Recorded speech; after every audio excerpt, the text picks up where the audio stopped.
C'est vrai que sa parole dure éternellement. Pour le vote, si vous êtes dans votre 18e année, vous pouvez voter. Comme c'est un truc administratif, nous prenons l'âge d'égal. Ici en Belgique, c'est 18 ans, je crois. Ça va?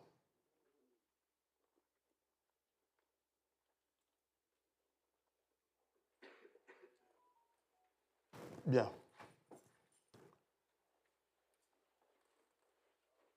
Je voudrais d'abord un peu soulever quelques points.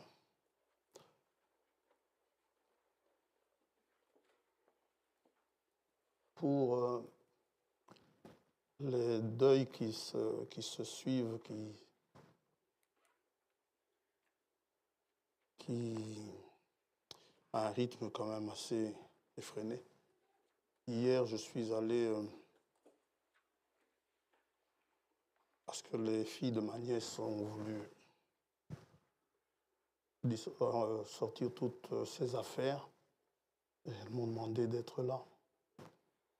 Et bon, quand je suis rentré, ma femme, elle venait de recevoir une mauvaise nouvelle. Donc, ça s'enchaîne un peu. Et ça s'enchaîne dans l'Assemblée. Il peut arriver qu'à un moment donné, l'Assemblée ne puisse plus suivre selon l'intervention, que moi j'appelle l'intervention des Lévites dans cet enchaînement. Je serai peut-être, ça je vais voir un peu avec les administrateurs et de voir si il faut réduire encore l'intervention. Et je demanderai à ce que vous augmentiez aussi vos interventions. Ce serait bien. Bon, pour le montant, on verra bien. Ça descendra peut-être de 250 pour... Toujours, on garde le premier degré. 250, peut-être à 100 ou 150, je ne sais pas, on verra bien.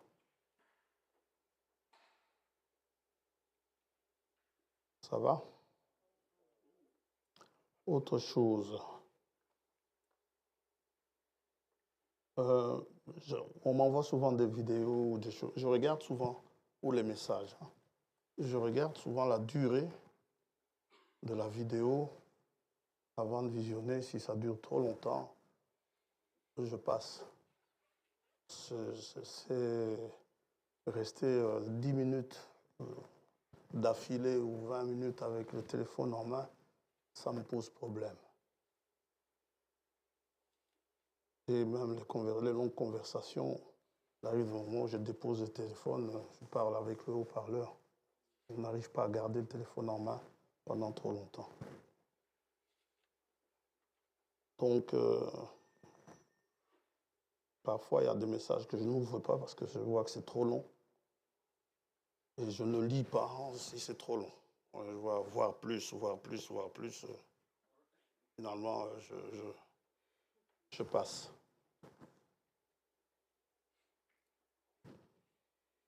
Donc, ne m'en tenez pas rigueur, s'il vous plaît.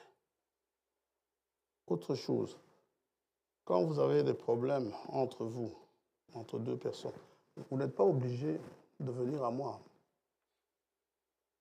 Mais si vous venez à moi, vous pouvez régler cela entre vous, sans problème. Quand vous venez à moi, la seule chose que je vais faire, je vais regarder dans les Écritures. Si le problème s'y trouve, je vais vous lire les Écritures. Maintenant, il vous arrive de ne pas être d'accord avec ça, faites comme vous vous sentez conduit.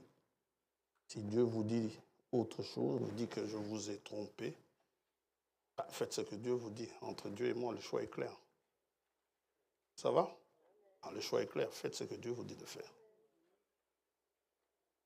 Non, si ce sont les Écritures, sachez que les Écritures, c'est Dieu qui a poussé des hommes à écrire.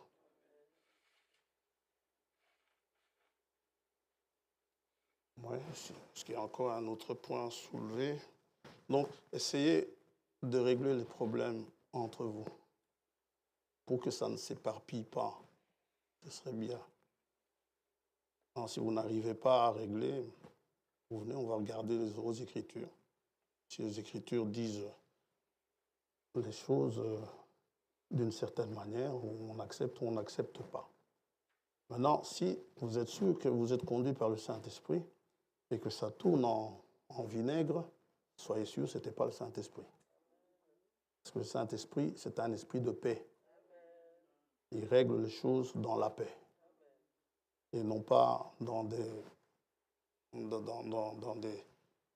échanges difficiles ou compliqués. Mais une fois après avoir discuté le problème, la grande victoire, c'est rester frère. Frères et sœurs, ou frères et frères, sœurs et sœurs, restons frères. Ce serait la meilleure des choses. Ça va?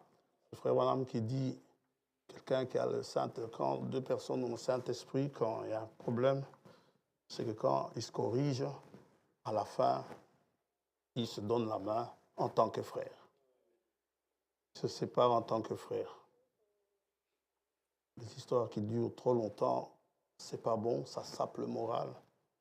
Ça vous enlève l'envie de travailler parfois et c'est compliqué à tenir. Je crois avoir tout dit. Si jamais j'oublie, si j'ai d'autres choses à dire, je le dirai. Ça, je le dis avant le vote. Vous pouvez traiter vos problèmes entre vous. Le pasteur n'est pas juge. Il n'a pas à dire celui-là a raison, celui-là a tort. Ce n'est pas son rôle. Son rôle est de vous et qu'il essaye de faire de sorte que vous vous réconciliez. Le seul moyen de vous réconcilier, c'est de faire ce que Dieu vous demande de faire. Parce que sa parole est une parole de paix. Si tout le monde est content par après, alors ça va. La chose est réglée. On ne revient plus là-dessus. Nous allons prier.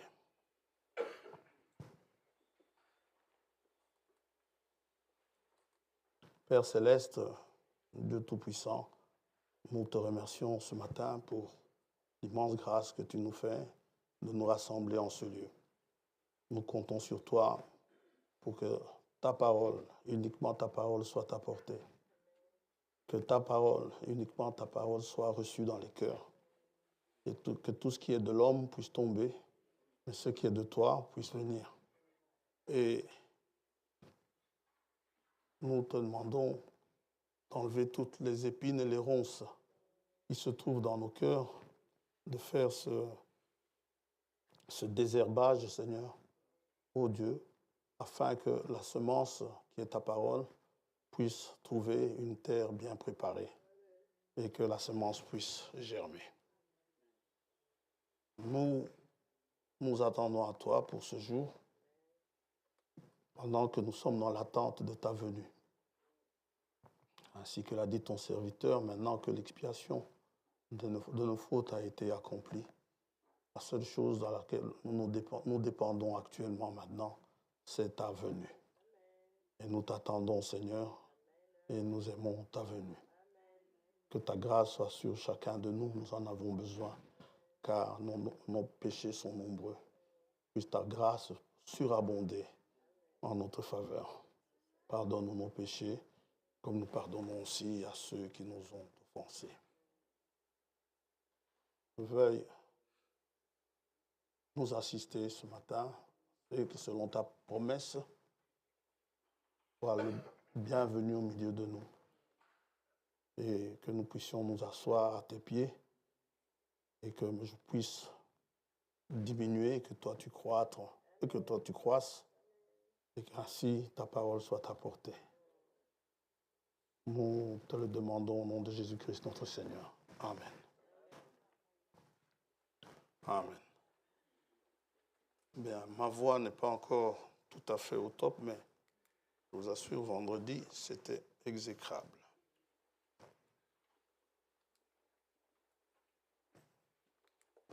Nous allons lire dans Apocalypse 1er.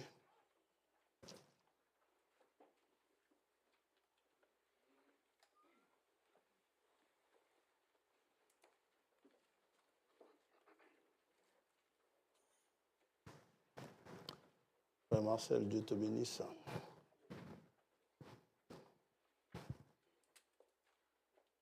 Apocalypse chapitre 1er, versets 4 à 7.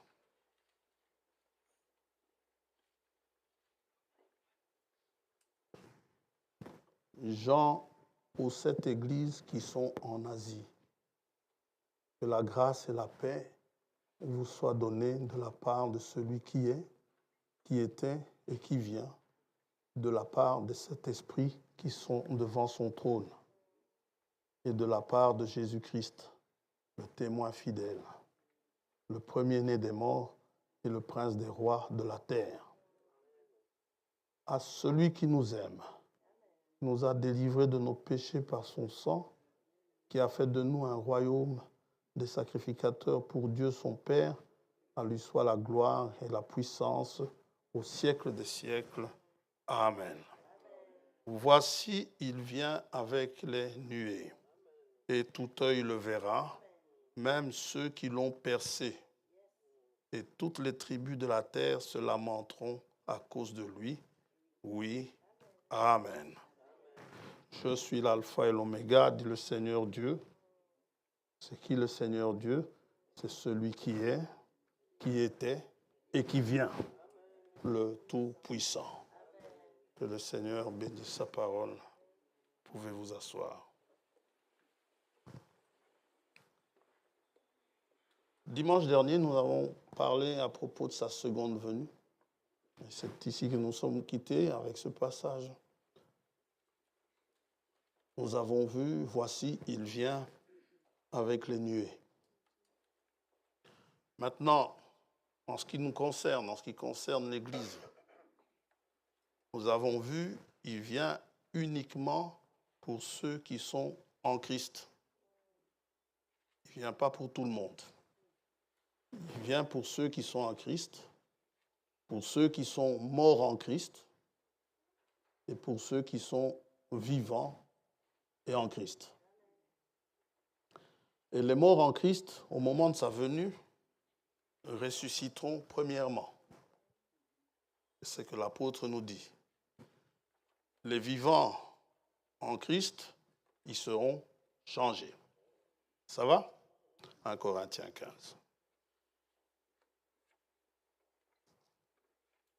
Donc, sa seconde venue, quand il vient sur les nuées, pour l'Église,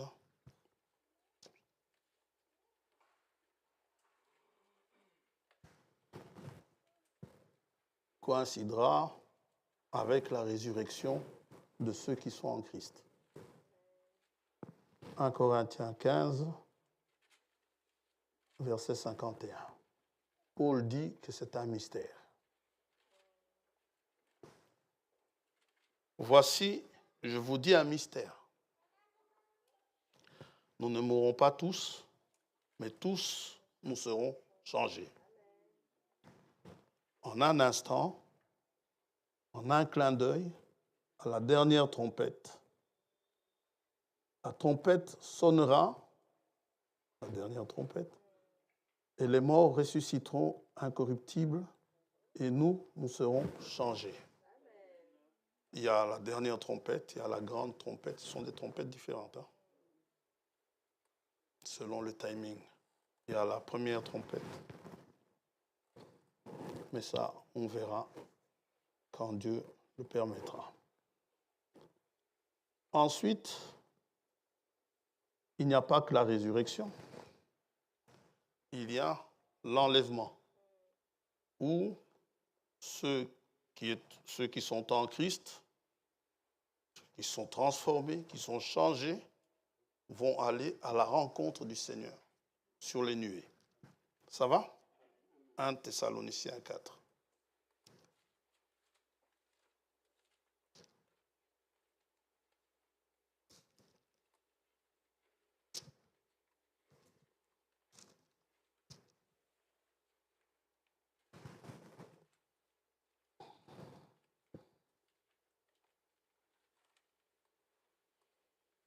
Verset 16,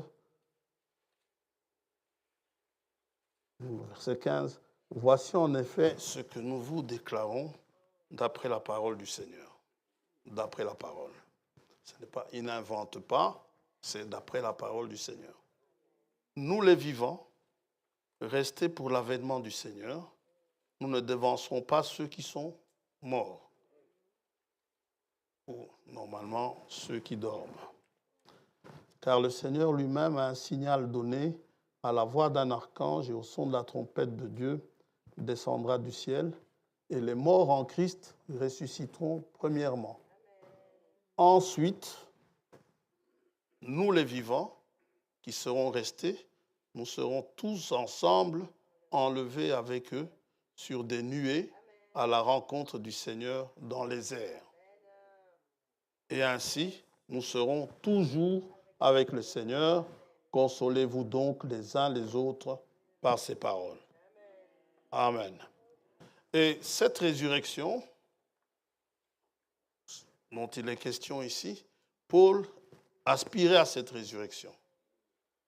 C'est l'aspiration de tous ceux qui ont été appelés par le Seigneur, tous ceux qui ont été élus. C'est leur aspiration. C'était la priorité de Paul. Philippiens chapitre 3.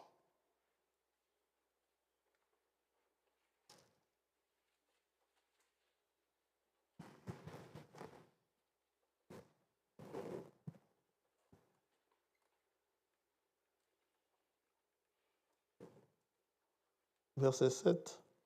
Mais ces choses qui étaient pour moi des gains, je les ai regardées comme une perte à cause de Christ. Et même je regarde toutes choses comme une perte à cause de l'excellence de la connaissance de Jésus-Christ, mon Seigneur. Donc plus il connaît le Seigneur, plus ces choses qui étaient pour lui un gain, c'est une perte. Pour lequel j'ai renoncé à tout. Je le regarde comme de la boue afin de gagner Christ et d'être trouvé en lui, c'est-à-dire en Christ. Ouais. Il veut être trouvé en Christ, non avec ma justice, parce qu'il ne peut pas se trouver en Christ avec sa justice, celle qui vient de la loi, mais avec la justice qui s'obtient par la foi en Christ. C'est-à-dire que vous n'arrivez pas à vous justifier vous-même, mais quand vous avez foi en Christ, la justice vous est imputée. Vous devenez juste aux yeux de Dieu, et cette justice vient de Dieu par la foi. Ainsi, je connaîtrai Christ. Si vous n'êtes pas en Christ, vous ne le connaîtrez pas. Vous saurez, comme le monde le sait aujourd'hui, on va vous dire nous sommes en 2025 après Jésus-Christ, mais c'est tout ce qu'ils savent. Mais vous, vous en savez plus. Si vous êtes en Christ, vous en savez beaucoup plus. Ainsi, je connaîtrai Christ et la puissance de sa résurrection et la communion de ses souffrances, en devenant conforme à lui dans sa mort pour parvenir. Vous voyez, c'est son but. Si je puis à la résurrection d'entre les morts. Il s'agit de cette résurrection-là. Parce que la résurrection pour le jugement dernier, vous n'avez pas besoin d'y aspirer. Que vous le vouliez ou non, vous ressusciterez quand même pour le jugement. Ça va? Les catholiques, quand on nous a appris l'acte des apôtres, je ne sais pas s'il y en a qui ont récité ça, moi j'ai récité ça plusieurs fois, n'est-ce pas? Il revient pour juger les vivants et les morts. Eux, ils attendent cette résurrection-là. Mais vous, à qui Dieu a parlé en cet âge, vous attendez une autre résurrection. Une résurrection qui va vous amener à vivre avec lui.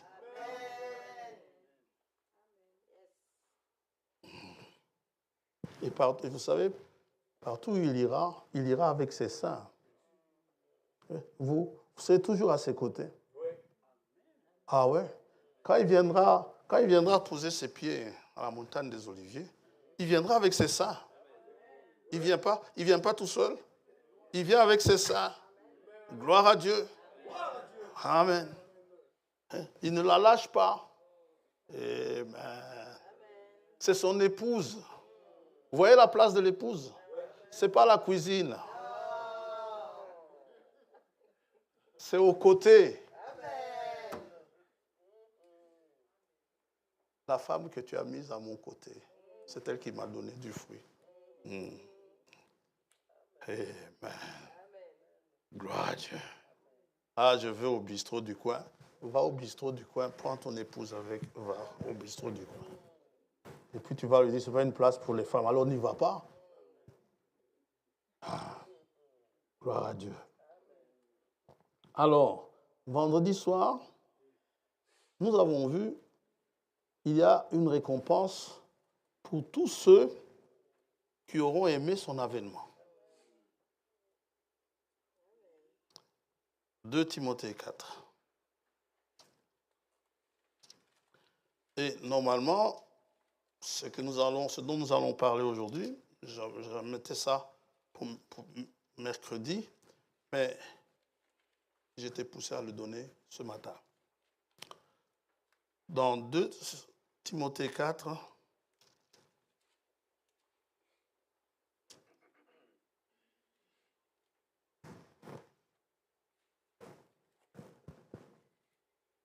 je pensais parler de l'expiation aujourd'hui.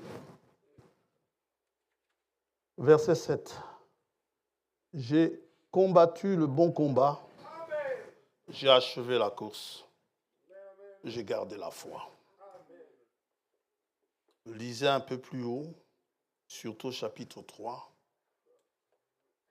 La dernière partie du chapitre 3, vous verrez que le fait qu'il ait gardé la foi, c'est un exploit. Il est passé par des situations extrêmement compliquées. Il n'a pas claqué la porte, non, mais il est resté bien ferme dans la foi. Et il dit à Timothée, on l'a dit vendredi, prêche la parole en toutes circonstances, favorable ou non.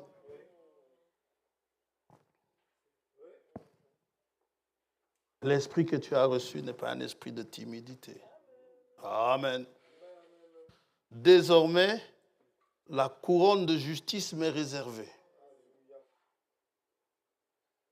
Le Seigneur, le juste juge, me la donnera dans ce jour-là.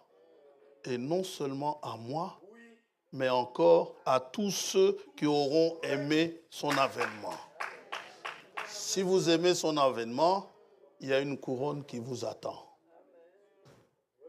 Dans les temps anciens, on récompensait, à la suite de compétitions sportives, on récompensait les sportifs ou les lutteurs, les vainqueurs, par une couronne de laurier. Aujourd'hui, on donne des médailles. Hein, d'accord? Médaille d'or, médaille d'argent, médaille de bronze. Avant, c'était des couronnes. Et Paul nous exhorte. Il dit que quand vous faites la course, il dit, vous courez tous, mais il n'y a qu'un seul qui gagne. Mais vous courez de manière pas nonchalante, courez de manière à remporter le prix.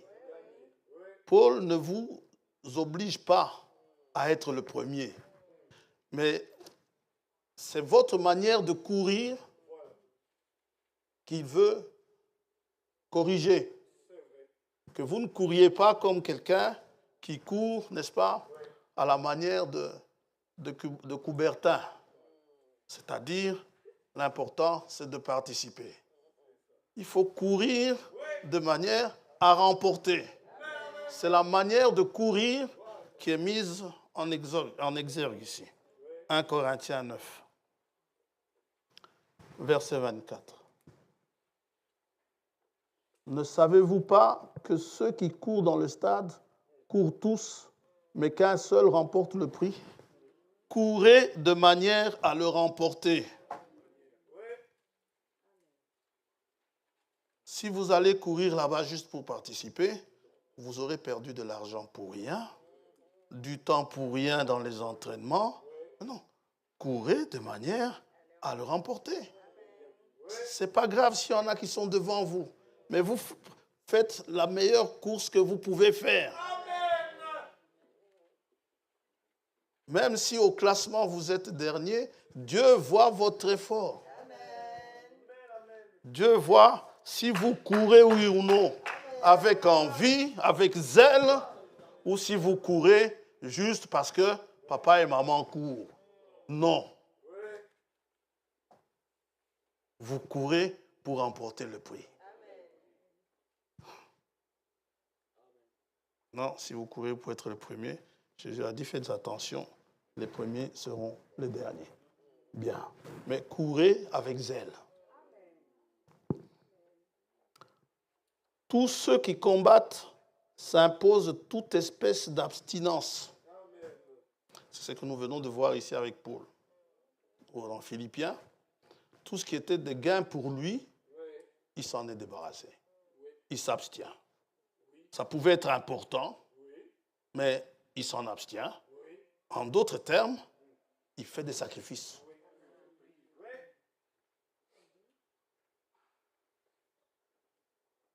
Vous savez que la louange, c'est Hébreux 13, ça. C'est un sacrifice. Vous savez que la libéralité, c'est un sacrifice. Peut-être que les 20 € que vous gardiez pour vous acheter, je ne sais pas, une crème glacée ou quelque chose comme ça, vous voyez un malheureux qui est à côté, ou votre frère qui est à côté qui n'a pas mangé, vous sacrifiez votre crème glacée, vous donnez ça à votre frère pour qu'il puisse manger. Vous avez sacrifié. Il n'y a plus de crème glacée, mais quelqu'un va manger avec ça. Ici, ce sont des abstinences. Des choses que vous pouvez éventuellement le faire, mais il vaut mieux ne pas les faire pour gagner Christ. Ça va? Par exemple, vous aimez beaucoup la viande, comme quelqu'un, et que c'est de la viande sacrifiée aux idoles. Pour le quelqu'un, vous savez, les idoles, c'est un petit problème. Mais pour votre frère, non. Il ne faut pas manger cette viande. Alors, pour ne pas la choper, je me sacrifie à ne pas manger la viande devant lui. Il faut des abstinences.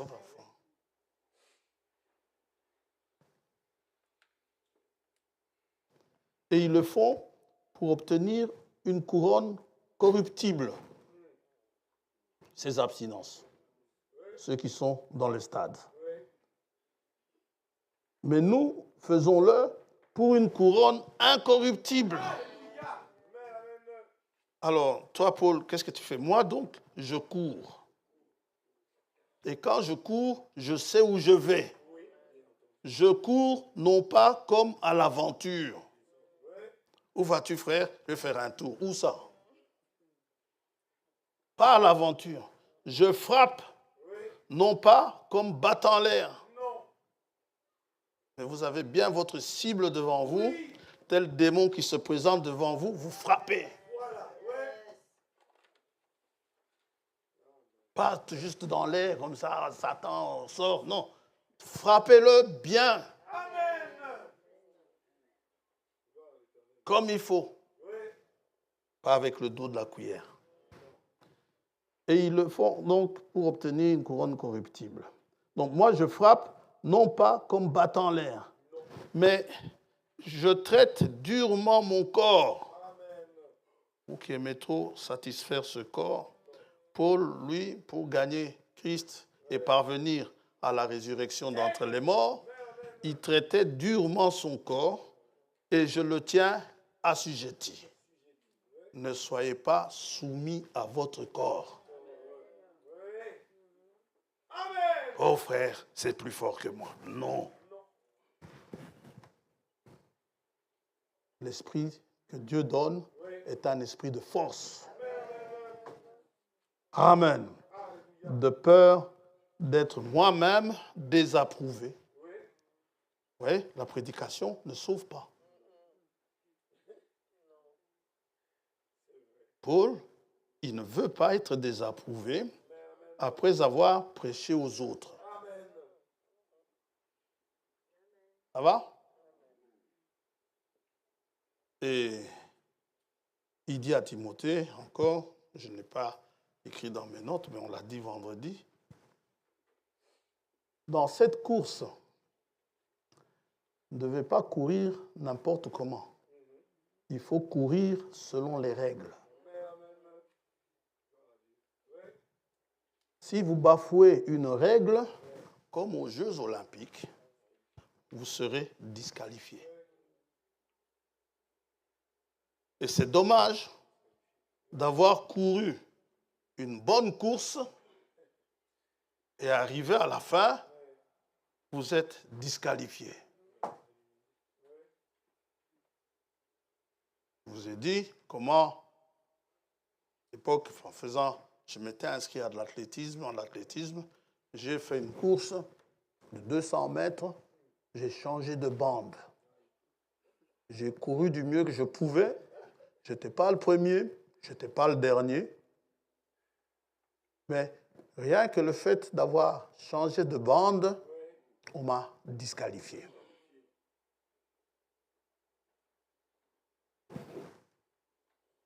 Et ici, les juges ont des caméras pour regarder votre course, comment vous la faites.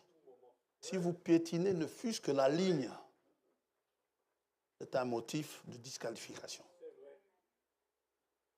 Et Dieu, lui-même, dans sa nature, il a des écrans.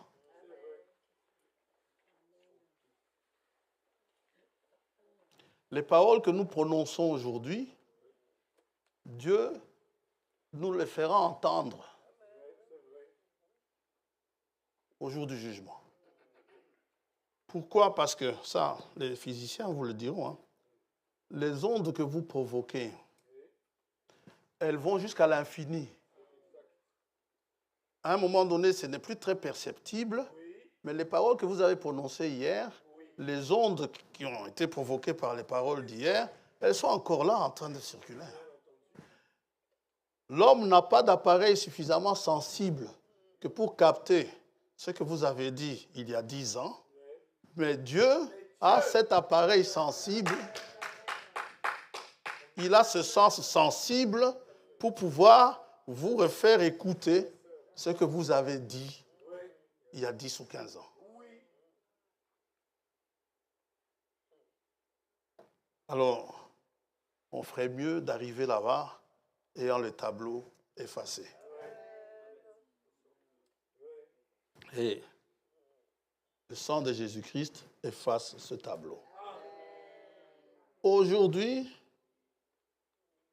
nous allons tirer notre sujet dans Hébreux 11.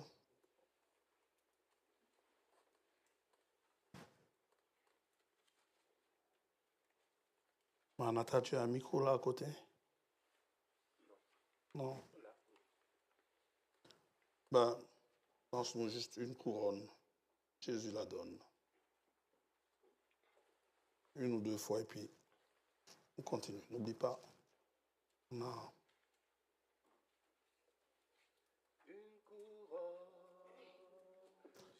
Jésus la donne aux soldats de la croix. Pour toi, pour moi, pour tous ceux qui combattront en son nom, Jésus donnera cette couronne, une couronne, Jésus la donne aux soldats de la croix. Pour toi, pour tous ceux qui combattront. En son nom, Jésus donnera cette couronne. Hébreux 11:5, c'est par la foi qu'Enoch fut enlevé pour qu'il ne voie point la mort. Et il ne parut plus parce que Dieu l'avait enlevé, car avant son enlèvement, il avait reçu le témoignage qu'il était agréable à Dieu. Or, sans la foi, il est impossible de lui être agréable, car il faut que celui qui s'approche de Dieu croit que Dieu existe. Il faut que si vous vous approchez de Dieu, vous devez croire qu'il existe et qu'il est le rémunérateur de ceux qui le cherchent. Fabrice, il est le rémunérateur de ceux qui le cherchent. C'est-à-dire quoi, s'il est le rémunérateur? Ça veut dire qu'il rémunère ceux qui le cherchent. Il leur donne une rémunération. Une rémunération, c'est le prix d'un travail. Donc, chercher Dieu, c'est un travail aux yeux de Dieu. Et si vous faites bien votre travail, eh bien, Dieu vous rémunérera. Paul dit, j'ai combattu le bon combat. J'ai gardé la foi, j'ai achevé la course, j'ai gardé la foi. Désormais, une récompense m'attend. Oui. Dans Philippiens chapitre 2, c'est un travail pour le salut. Philippiens chapitre 2. Je vais le lire dans Darby.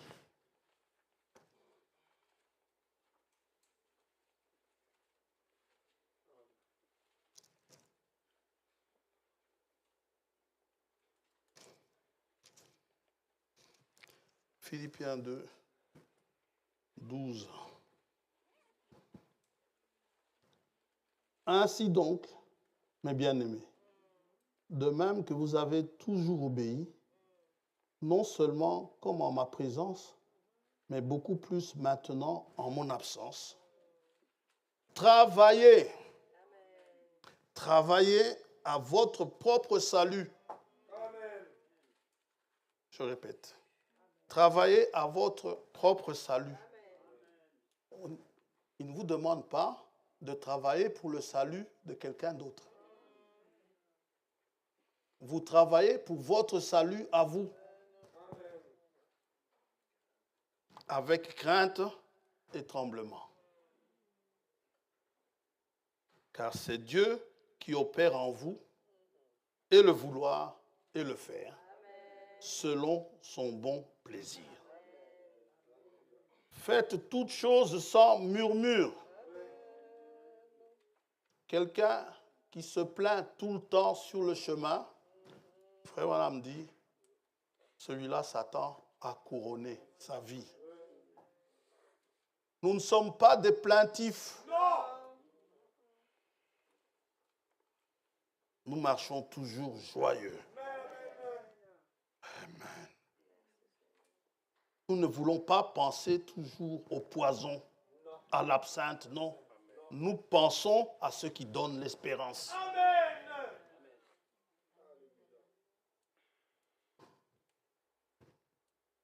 Quand vous le cherchez, maintenant, vous le cherchez où?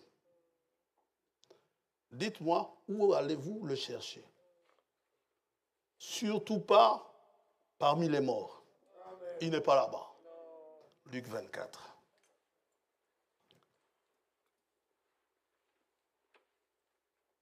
Là, je pose la question à ces femmes, mais on leur a prêché,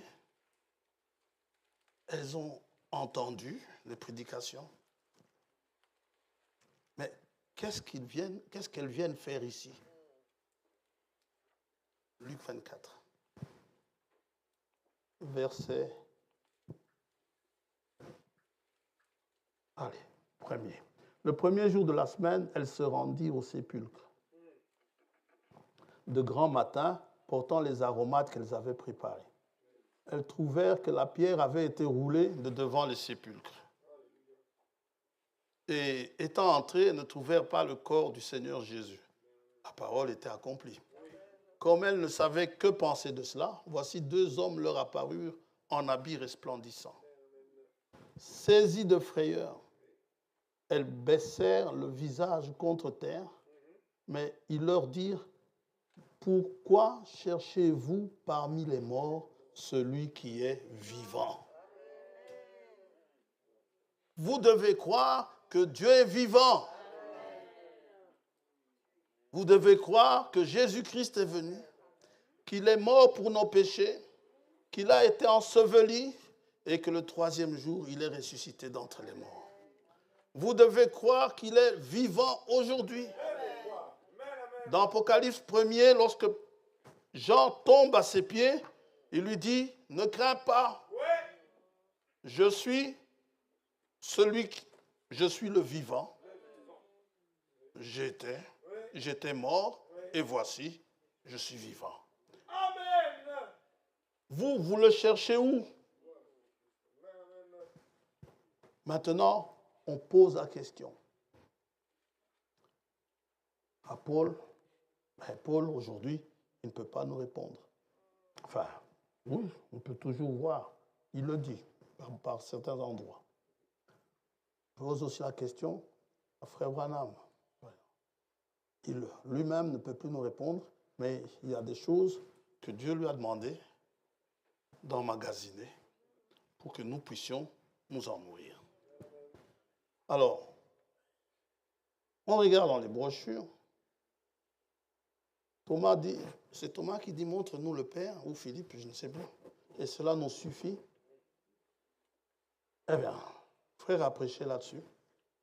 Dieu, si vous voulez le voir, allez dans sa création. Il est dans sa création. Quand vous regardez les cieux nous parlent de sa majesté. C'est un grand Dieu.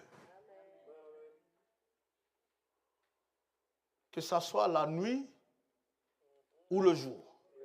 Le jour, quand vous regardez, vous voyez tous ces nuages, c'est merveilleux.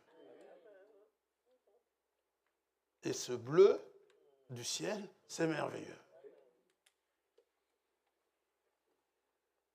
Il n'y a pas eu de pinceau là-bas pour peindre ça en bleu, non. Mais c'est bleu. Quand vous sortez de la terre, il nous photographie la terre elle-même maintenant, elle est bleue. À tel point qu'on l'appelle la planète bleue. Et pourtant, quand vous sortez à la dehors, vous ne voyez pas nécessairement du bleu, à moins que vous regardiez en haut.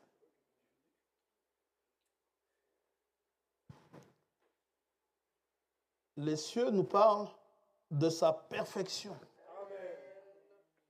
Où la grande ours est toujours à sa place, l'orion est toujours à sa place, la petite ours est toujours à sa place, la terre est à sa place,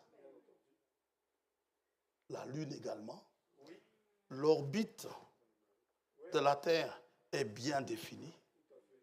Pendant des milliards d'années, c'est toujours la même orbite. C'est tellement parfait qu'on peut vous dire à quelle heure le soleil va se coucher ce soir. À quelle heure il va se lever demain. Et ils sont certains de ça. Ils sont épatants sans pouvoir lire ces choses parfois. On a eu une vague de douceur ici, je crois que c'était en décembre. Et une bonne semaine avant, une bonne dizaine de jours avant, ils nous ont dit, il y a une vague de froid qui arrive. Et la vague de froid est arrivée.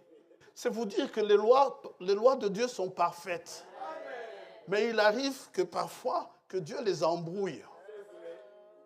Mais eux-mêmes, ils reconnaissent, ils disent, en fait, les modèles que nous avons ne nous ont pas permis de prévoir ce qui vient d'arriver.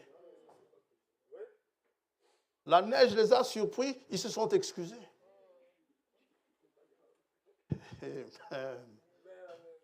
Parce que c'est parfait. La nature nous parle de sa mort, de sa résurrection.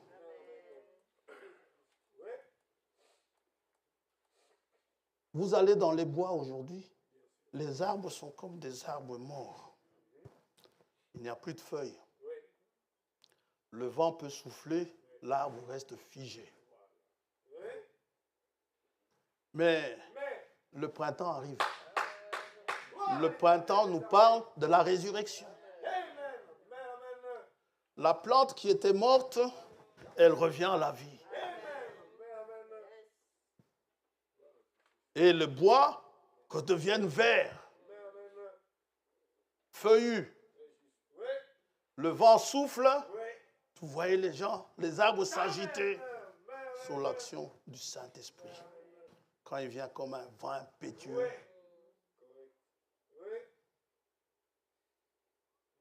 Ça nous parle de sa résurrection. Satan s'est approprié l'horoscope.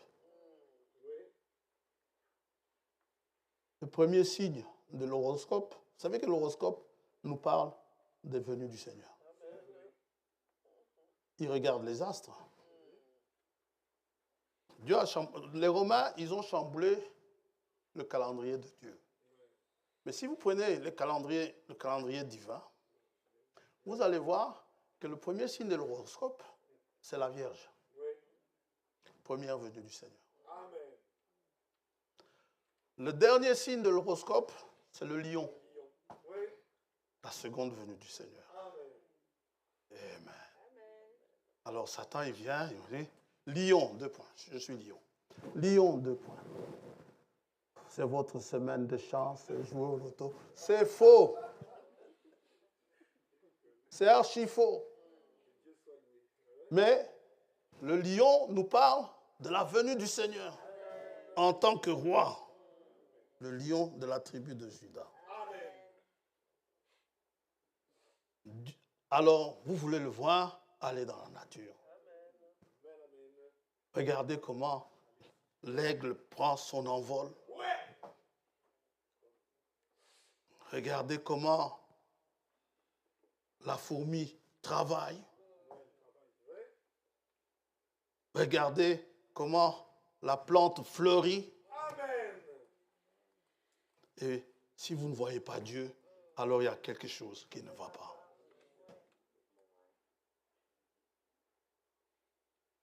Amen. Vous savez, même dans le fonctionnement des organes, hein, Bérénice, il y a des lois. Si la loi est faussée, vous êtes malade. Il y a une tension normale dans le corps. Quand vous allez dans les 18, dans les 19, les 20, il y a quelque chose qui ne va pas. Quand vous allez trop bas, dans les 8, dans les 7, il y a quelque chose qui ne va pas. Le médecin, il va venir, il va regarder votre tension. S'il trouve normal, il va vous dire, tout, non, les paramètres sont normaux.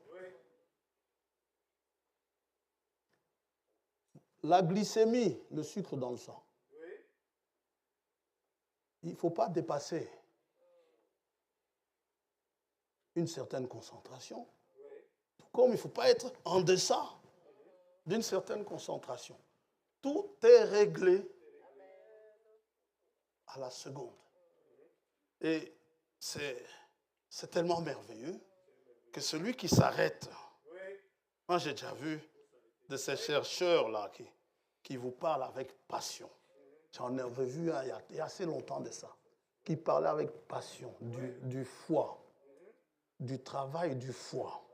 C'est merveilleux. C'est que ce petit organe-là, je dis petit par rapport à la taille de la personne, aussi par rapport au travail qu'il fait. C'est incroyable. Alors, ils avaient montré, je crois toujours avoir la vidéo, c'est à l'époque de VHS, où il y a un chercheur qui qui a essayé d'établir un foie artificiel avec toutes les fonctions du foie. Eh bien, la pièce où il était pleine de tuyaux, de vases et de trucs. Donc, partout, la pièce était remplie. Et encore, il n'arrivait toujours pas au bout de cela. Mais quand vous voyez ça, vous dites que Dieu est grand. Et Dieu est capable, si celui que vous avez là, il perd de sa santé, Dieu est capable de vous en donner un neuf. Sarah n'était plus en état d'accoucher. Abraham avait le corps complètement usé. D'ailleurs, tous les deux, ils ont ri. Quand le Seigneur leur a dit, vous aurez un enfant, c'est Abraham qui a commencé à rire. C'est pour ça que l'enfant en question, on l'appelle Isaac.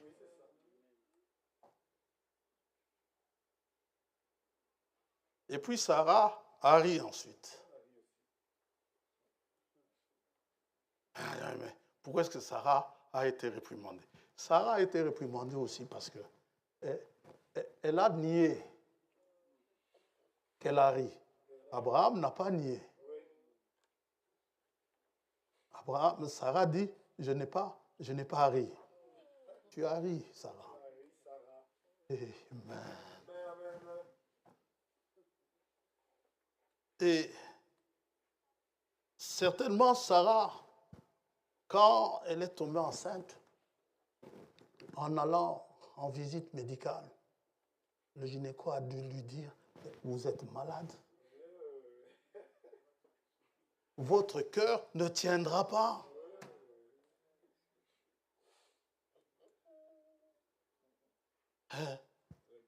Et c'est Dieu qui a dit. C'est Dieu qui m'a donné. Si c'est Dieu qui vous a donné, votre cœur tiendra.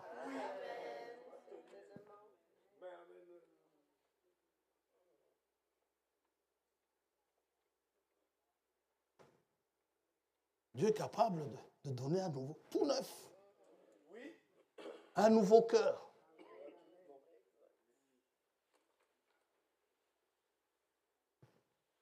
Vous devez croire que Dieu est capable, que Dieu existe, qu'il est tout-puissant.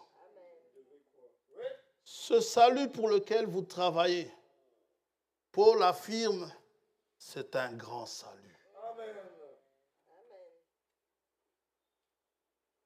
Dieu est dans sa parole aussi.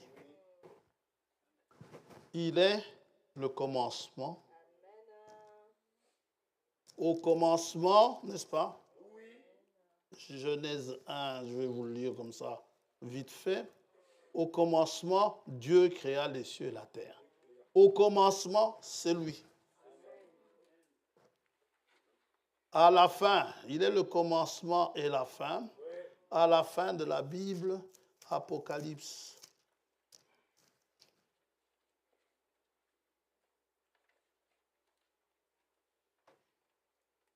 Verset 20, Apocalypse 22.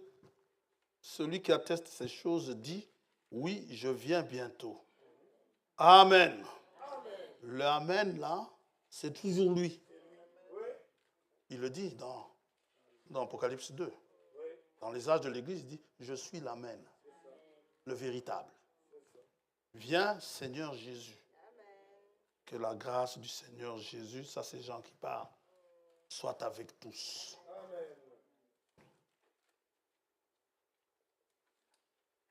Ce salut est grand. Ça veut dire que la rémunération que Dieu donne, elle est grande. Pour le peu que vous avez fait. Où le psalmiste se pose la question, mais qu'est-ce que l'homme pour que tu te souviennes de lui?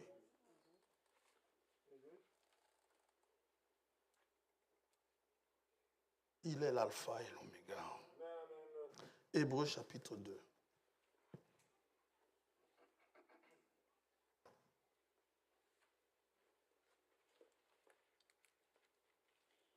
Hébreux chapitre 2.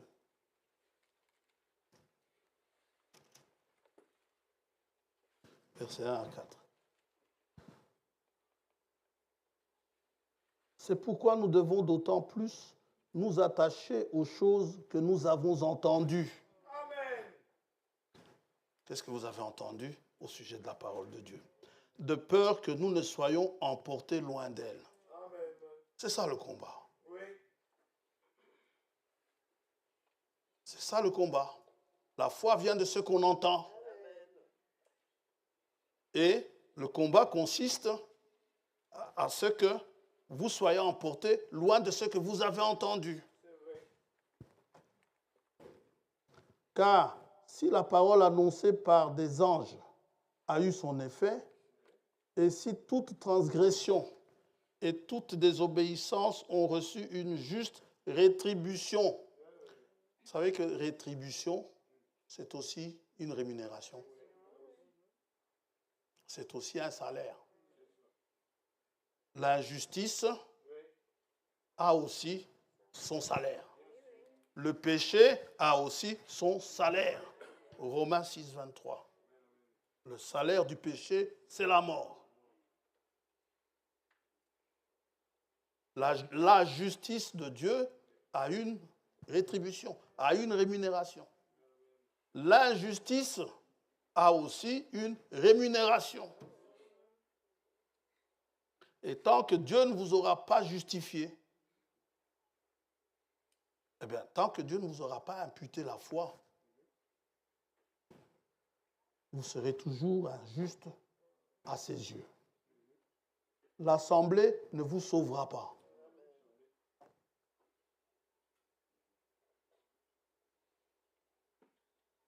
Comment échapperons-nous en négligeant un si grand salut? Le salut, annoncé d'abord par le Seigneur, nous a été confirmé par ceux qui l'ont entendu. Dieu appuyant leur témoignage par des signes, des prodiges et divers miracles, et par les dons du Saint-Esprit distribués selon sa volonté. Dieu a appuyé des témoignages ici à la fin de l'âge, en créant des écureuils, en ressuscitant des enfants morts, brisés, broyés, écrasés par une voiture. Un bébé mort depuis le matin jusqu'au soir, mais Dieu le ressuscite, ou le médecin avait déjà même signé l'acte de décès. Nous voyons cela, et c'est dommage d'en rester juste toujours à ce qui s'est passé en ce temps-là. Ce même Dieu qui a fait ces miracles en ce temps-là, ce Dieu-là les fait encore aujourd'hui.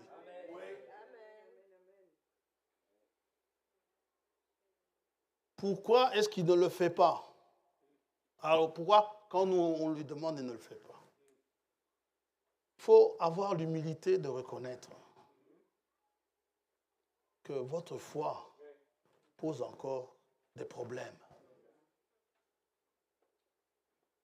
Que Dieu nous envoie, n'est-ce pas? Que Dieu nous augmente la foi.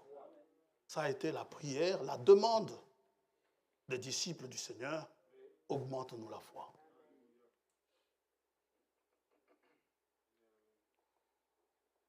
Vous devez croire que Dieu existe.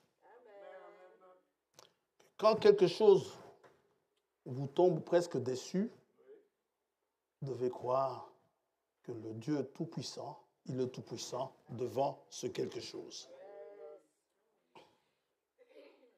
Hébreux 10. Aïe. François va encore nous lire Hébreux 10. Ne vous en faites pas, ce n'est pas le verset que vous pensez. C'est plus bas. Bien qu'il commence pratiquement de la même manière. Verset 35. N'abandonnez donc pas votre assurance. Amen. À laquelle est attachée cette assurance une grande rémunération.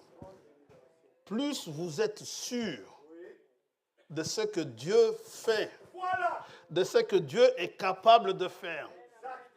Parce que Abraham, il était convaincu que Dieu était plus que capable. Il avait cette assurance-là. Quand Dieu lui a demandé son fils, donne-moi ton fils, celui que tu aimes. Abraham avait cette assurance que Dieu était capable de ressusciter le fils. Et il a gardé cette assurance jusqu'à la fin. C'est Dieu qui l'a arrêté.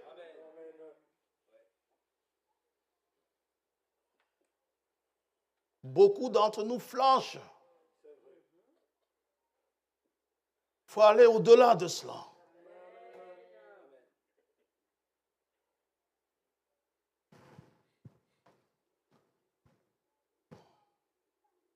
Hébreux 10. Donc, si vous avez cette assurance-là, il y a une grande rémunération qui vous attend. Et il le dit, verset 36, car vous avez besoin de persévérance, afin qu'après avoir accompli la volonté de Dieu, après avoir bien couru, vous obteniez ce qui vous est promis. Encore un peu de temps, celui qui doit venir viendra et il ne tardera pas. Et mon juste vivra par la foi. Mais s'il se retire, mon âme ne prend pas plaisir en lui. Nous ne sommes pas de ceux qui se retirent pour se perdre, mais de ceux qui ont la foi pour sauver leur âme. Amen. Paul est mon frère. Je suis son frère. Il est notre frère. Et nous sommes tous frères, tant que nous croyons à cela. Il n'y a pas de problème que Dieu soit incapable de résoudre. Ayez foi en Dieu. J'ai une telle foi, une telle confiance en cette parole que qui que vous soyez, prophète ou apôtre ou je ne sais pas, si vous me dites quelque chose de contraire à cette parole, je ne vous croirai pas. Même un ange du ciel, Gabriel, s'il vient me le dire, je le dirai. Non. Amen.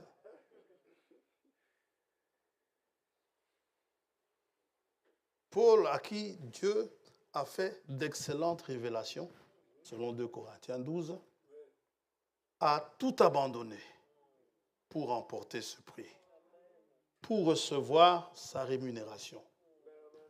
Qu'est-ce qu'il a fait? Il avait les yeux fixés sur la rémunération. Paul est pour l'Église ce que Moïse était pour Israël. Et nous allons lire, Moïse va faire la même chose. En fait, Moïse avait déjà fait la même chose. Mais avant de lire sur Moïse, allons d'abord pour Paul. Philippiens.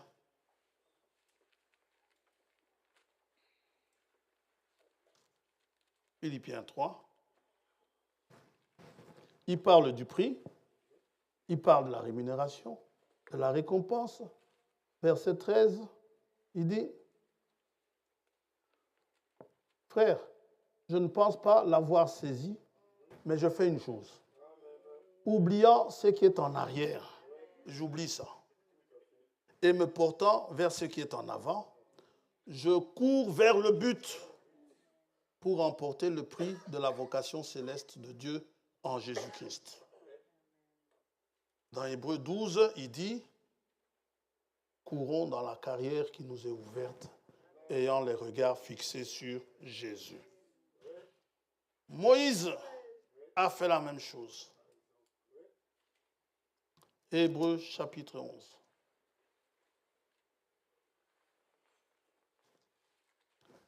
Hébreux 11, verset 24.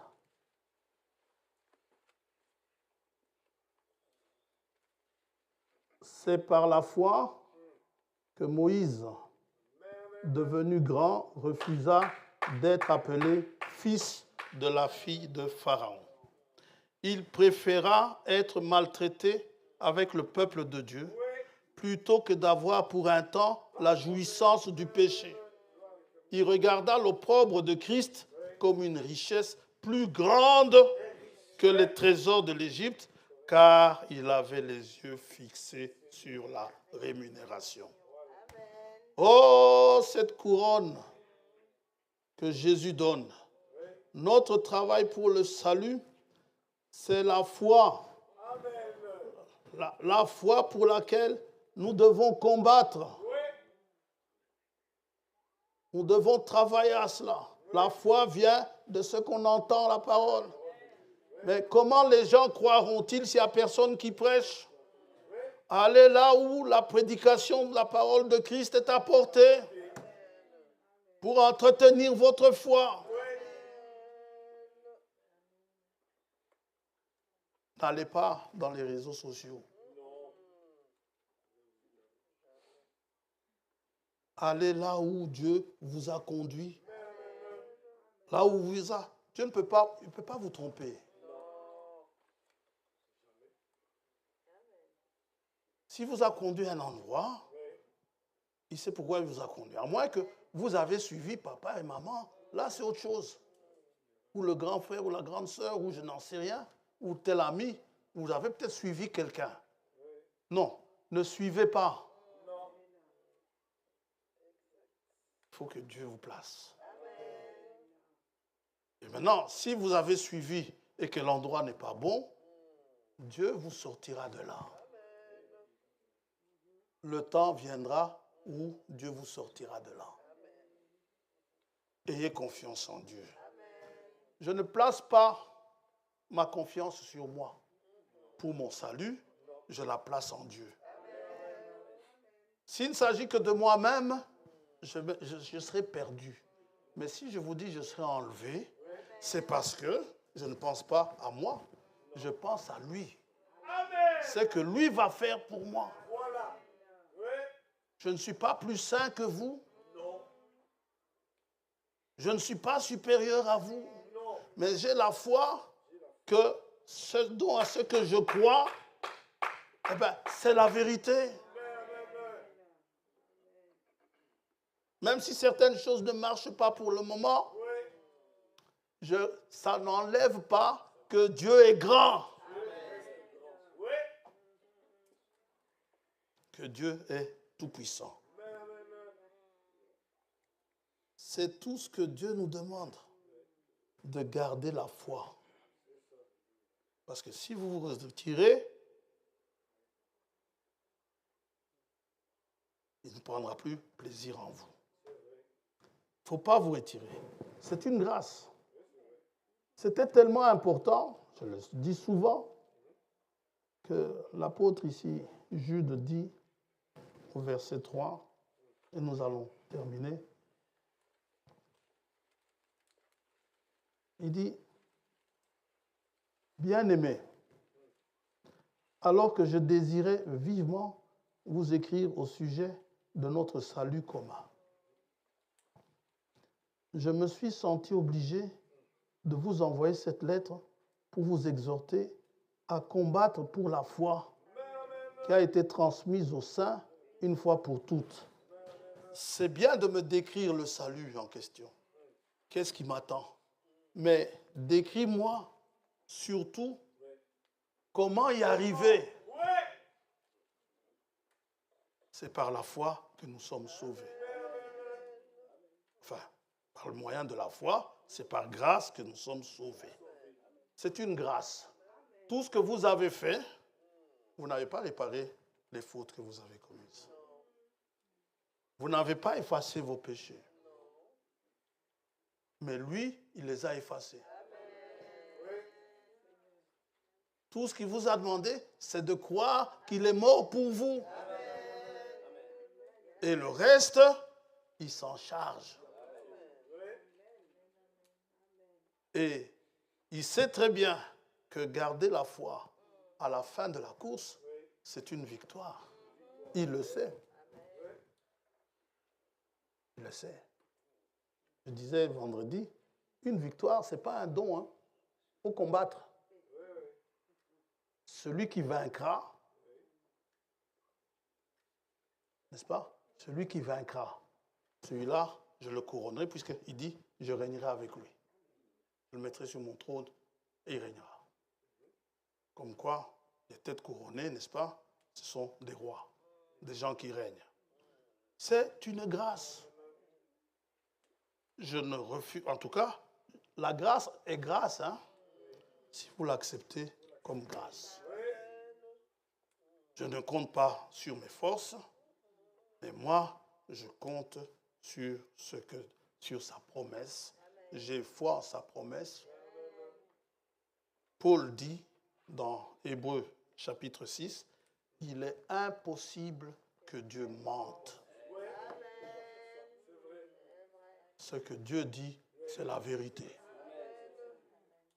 Que Dieu vous bénisse.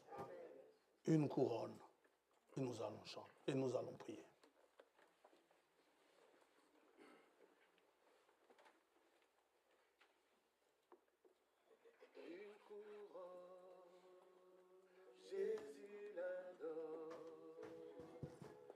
Ô soldat de la croix,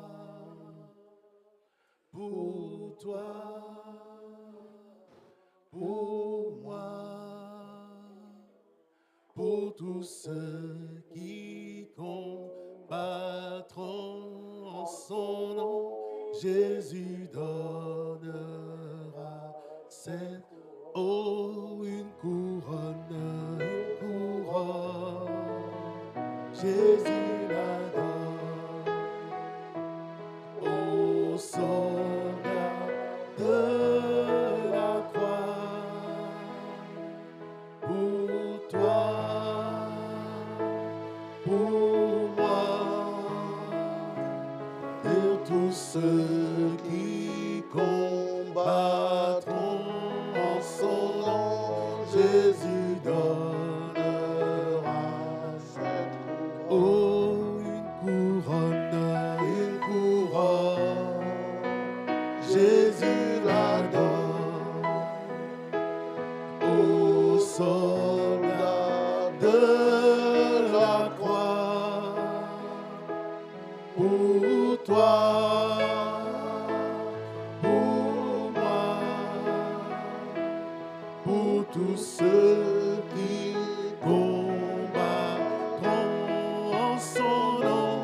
Jésus donnera cette couronne. Et nous sommes heureux, nous voyageons tous vers le ciel. Nous sommes le peuple de Dieu et nous sommes heureux, nous voyageons vers le ciel, chantons Alléluia, Alléluia, Alléluia, Alléluia, Alléluia, chantons Alléluia, Alléluia, Alléluia, Alléluia, Alléluia. Nous sommes le peuple de Dieu et nous sommes heureux. Nous voyageons tous vers le ciel. Nous sommes le peuple de Dieu et nous sommes heureux. Nous voyageons tous vers le ciel. Chantons Alléluia, Alléluia, Alléluia, Alléluia, Alléluia. Chantons Alléluia, Alléluia, Alléluia, Alléluia, Alléluia. Nous sommes en chemin vers Jérusalem. Nous sommes en chemin vers Jérusalem. Oh Jérusalem, Jérusalem, oh Jérusalem, Jérusalem. Nous sommes en chemin vers Jérusalem. Nous sommes en chemin vers Jérusalem. Oh Jérusalem, Jérusalem, oh Jérusalem, Jérusalem, oh oui Jérusalem, Jérusalem, oh oui Jérusalem, Jérusalem. Amen. Que Dieu soit béni.